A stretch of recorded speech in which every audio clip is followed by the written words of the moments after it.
विशेष रिपोर्ट शिक्षणाचं मंदिर की नरक यातना जळगाव शासकीय ITIचा थरार. ज्या हातांनी देशाचं भविष्य घडवायचं, ज्या हातांना तंत्रज्ञानाची जोड देऊन आत्मनिर्भर व्हायचं, तेच हात आज घाण उपसण्यात आणि मूलभूत सोयींसाठी वणवण करण्यात व्यस्त आहेत. जळगावचं वैभव मानलं जाणारं कवयित्री बहिणाबाई चौधरी शासकीय औद्योगिक प्रशिक्षण संस्था म्हणजेच ITI आज स्वतःच्याच अस्तित्वासाठी अश्रू गाळत आहे. 1960 मध्ये स्थापन झालेली ही संस्था आज विद्यार्थ्यांसाठी कारागीर घडवणारी शाळा उरली नसून नरक यातना देणारं केंद्र बनलं आहे. एकीकडे खाजगी शिक्षण संस्थांचे महाल उभे राहत आहेत, चकचकीत इमारती आणि वातानुकूलित वर्ग तरुणांना भुरळ घालत आहेत. पण दुसरीकडे जिथे गरीब आणि गरजू घरातील मुलं मोठ्या आशेने येतात, त्या शासकीय ITIमध्ये मात्र काळोख पसरला आहे. 1500 विद्यार्थ्यांचं भविष्य आज अशा इमारतीत कैद आहे, जिची अवस्था एखाद्या पडक्या घरापेक्षाही भयानक झाली आहे. पिण्याचं पाणी की विष? या भीषण उन्हात 1500 विद्यार्थ्यांच्या घशाला कोरड पडली आहे. पिण्याच्या पाण्याची साधी सोय या संस्थेत नाही.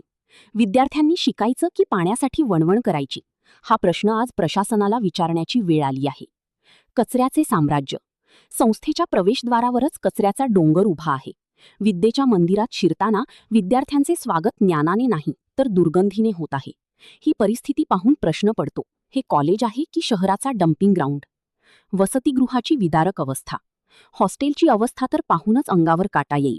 पडक्या भिंती, तुटलेली दारं आणि चहूबाजूंनी पसरलेली घाण. ग्रामीण भागातून आलेल्या विद्यार्थ्यांनी इथे राहायचं कसं? हे हॉस्टेल आहे की प्राण्यांचा गोठा? जिल्ह्याच्या मुख्य ठिकाणच्या संस्थेची जर ही अवस्था असेल तर ग्रामीण भागातील संस्थांची काय गत असेल?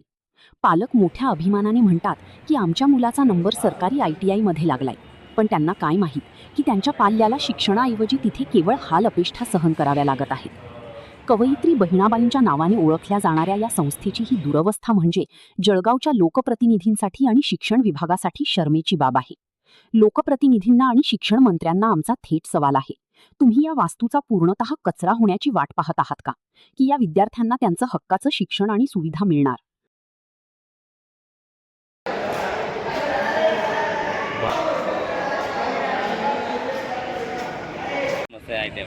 नमस्कार, मी तेजस सपकाळे. ट्रेड वेव्हचा आमचा कोपा 6-1 महिन्यापासून ITIत पाणीच नाही, म्हणजे राहतं मध्येच चाललं जातं. आता कमीत कमी 1 महिना झाला पाणीच नाही येतं ITIमध्ये. आम्ही जेवण करतानाही बाहेर जातो पाणी वगैरे प्यायला, आणि आजूबाजूचे बोलता आम्हाला की पाणी तुम्ही इकडनं पाणी नको भरा, असं तसं.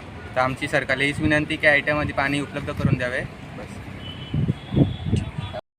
2 वॉटर कूलर मोठे आहेत आणि एक छोटं वॉटर कूलर आहे, परंतु विद्यार्थ्यांची जी स्ट्रेंथ आहे आमची ही मोठ्या प्रमाणावर आहे आणि 1,500च्या आसपास आमची स्ट्रेंथ आहे स्टाफ धरून. आणि त्या वॉटर कूलरमध्ये पाणी थंड होण्यासाठी जो कालावधी लागतो, आता रखरखतं ऊन असल्यामुळे पाण्याची मागणी वाढलेली आहे, त्याच्यामुळे त्या वॉटर कूलरमध्ये पाणी थंड होण्यासाठी जो कालावधी मिळाला पाहिजे तेवढाही कालावधी त्याच्यामध्ये त्याला दिला जात नाही.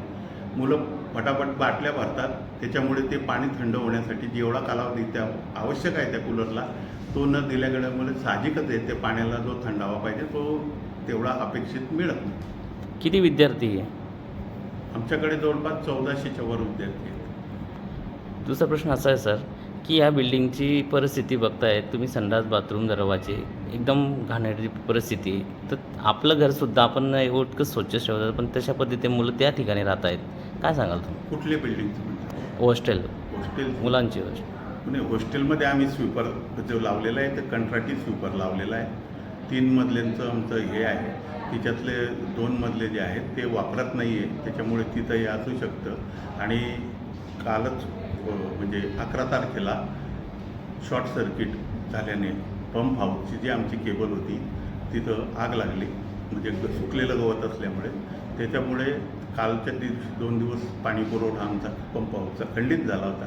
त्याच्यामुळे कदाचित ती घाण असेल थोडंफार प्रमाणात, परंतु आमचा स्वीपर लावलेला आहे आणि तो नियमित स्वच्छता तिथं करतो.